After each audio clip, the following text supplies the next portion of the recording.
Magta-transplant na ako guys ng aking mayana. Wala akong masyadong maraming paso na available, so itong malaking paso try ko silang pagsamahin. Ayan, sasamahin ko sila dyan. Ayan, so unahin natin to. Magkasama sila sa isang paso. Ayan. Ayan. Dalawang paso pala yun. Kita nyo guys yung ugat. Ayan na. Oh, ugat. Lumabas na ang ugat. Ayan. So, ayan sila. Diyan ko lalagay. Okay? Susunod. Ano ba? Susunod ko. Ito din, dalawa sila magkasama sa isang maliit na paso. Ganyan. So, nilalagyan ko ng harang yung butas ng paso, guys. Para hindi maubos yung soil. Pag nagdidilig kasi, diba? Yung tubig dumadaloy sa ilalim. So, sumasama yung mga, yung lupa. Kaya nilalagyan ko ng harang. Ulit. Try natin kung magkakasya sila. Okay, loosen up the soil. Ayan. Ilan ba sila dito? 3 pala sila dito. Ang liit nung isa. Ito pa yung isa. Ayan, ang ganda nito guys. 3 pala sila dito. Siksikan na. Ano kayo magiging resulta nito? Ay, naku.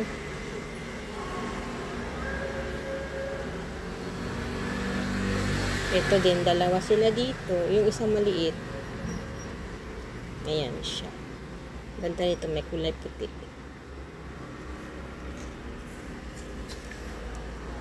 Ang ugat niya lumabas na sa ilalim. Okay. Ako, nadurog na yung lupa. Ayan. Ayan guys. Lagay natin dito. Ayan. Dito siya. Ayan. Ano yan? Tatagdagan ko ulit ng soil.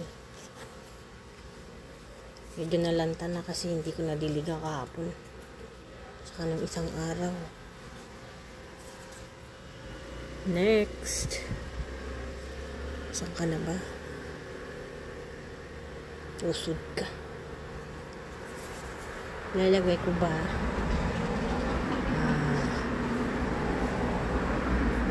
Itong kulay bright na bright ang pink.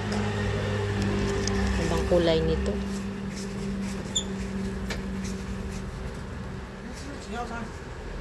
Ano siya? Iyang.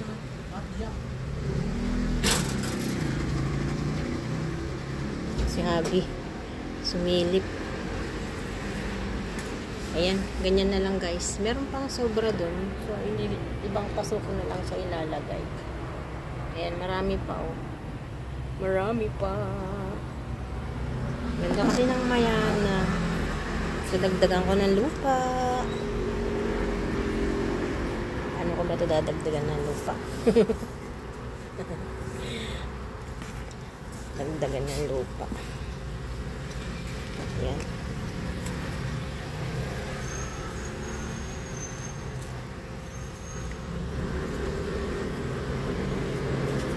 Yan ang ating mayana. Tulog yung buso ko guys. Kaya ayaw kong makalampag dito sa balcony. Ayaw kong makalampag. Kasi baka magising. Hindi na ako makagawa. Kasi pag nawala ako sa paningin nun, lagi ako hinahanap. Mama, nasaan si mama?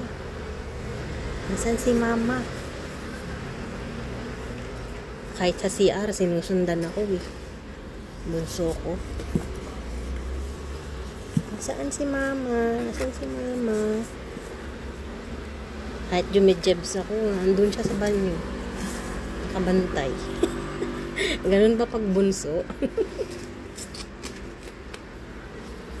Laging nakabantay eh. Ayan, malapit na siyang mapuno. Didiligan na lang later. Nahugasan natin yung mga alikabok sa taas ng dahon.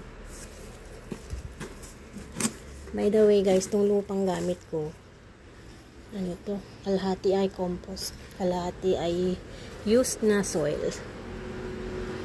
So, syempre, kailangan natin lagyan ng konting matabang soil galing sa compost. Para naman maging healthy ang ating tanim. Ang compost guys is ano ko sariling gawa ko galing sa mga scrap, mga pinagputulan ko ng halaman.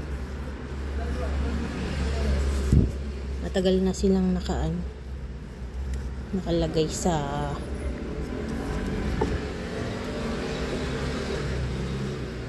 saan ba? Sa compost bin ko. May compost bin ko yan, oh. Ayan.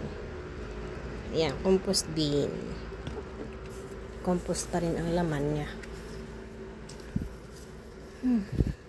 Ayan, so siguro tama na yan. Didiligan ko na lang. Konting tubig.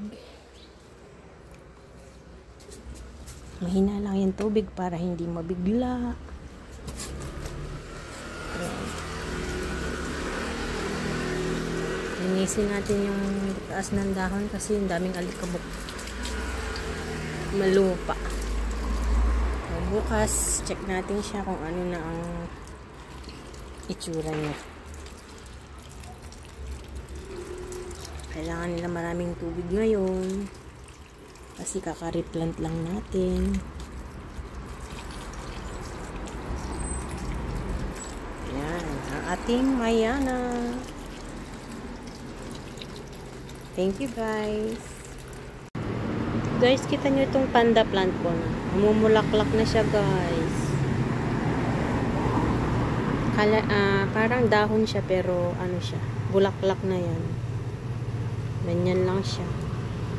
Kita nyo yan. Bulaklak na po yan. Ayan. Ang aking panda plant. Bulaklak na. Ayan. So, ito ang liit-liit pa niya, oh. Pero galing sa mother plant kasi ito na cutting na galing sa mother plant. Mature na siya kaya siguro magbulaklak na rin. Ayan. Ito sa kabila. Meron din. Ayan, oh. Ayan na siya. Wow, ang taba nito. Taba-taba.